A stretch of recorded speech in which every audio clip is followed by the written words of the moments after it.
ஓடுறது இப்படின்னு 4 நாளைக்கு ஒரு தடவை கூப்பிட்டு அவங்களுக்கு ஐடியா கொடுக்குறேன், அட்வைஸ் கொடுக்குறேன், அறிவுரை கொடுக்குறேன், பொறுப்பாக நடந்துக்கிறேன்னு அவங்கள போட்டு குழப்பினா அந்த நிர்வாகிகளுடைய எண்ணம் என்னவாகும்? இந்த ஆளும் தரப்பு வேற எதையோ யோசிக்குதோ அப்படின்னு இருக்குமா இல்லையா? கஷ்டப்பட்டு 2 மண்டபத்தை புக் பண்ணால் அந்த மண்டபத்துக்கு நாங்கள் ஆய்வு பண்ண வேண்டியிருக்கு, நாங்கள் வரோம் அப்படின்னு சொல்லி ஒரு 3 நாள் லேட் பண்ணிவிட்டு அந்த ஆய்வுக்கு ஒரு 50 போலீஸ் அனுப்பி வச்சுக்கோங்க, அந்த மண்டபக்காரன் விட்டு ஓடி போயிடான். சரியா? இந்த மாதிரி வேலையெல்லாம் கடந்த ஒரு 2-3 வாரங்களாக இங்கே போகுது.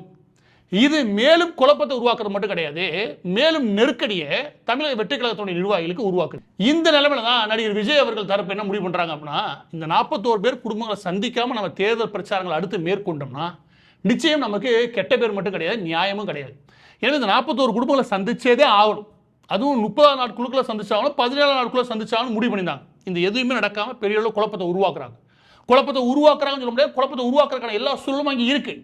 இந்த குழப்பங்களுக்கு இடையில் நம்ம போய் மீண்டும் ஒரு குழப்பம் ஏற்பட்டு ஏதாவது அசம்பாவித சங்கமம் நடக்கிறா நிச்சயமாக நம்மளால் எதிர்கொள்ள முடியாது. எனவே இந்த சூழலில் அவங்களை சந்திச்சு தான் ஆகணும். ஆனால் போகிறதுக்கு ஏகப்பட்ட குழப்பம் இருக்குது. அங்கே களம் இவங்களால் கணிக்க முடியாத அளவுக்கு இருக்குது. அதோட சேர்த்து ஆளும் தரப்போட அழுத்தமும் இருக்குது. இந்த நிலைமையில எந்த ஒரு அரசியல் கட்சி தலைவரும் என்ன முடிவு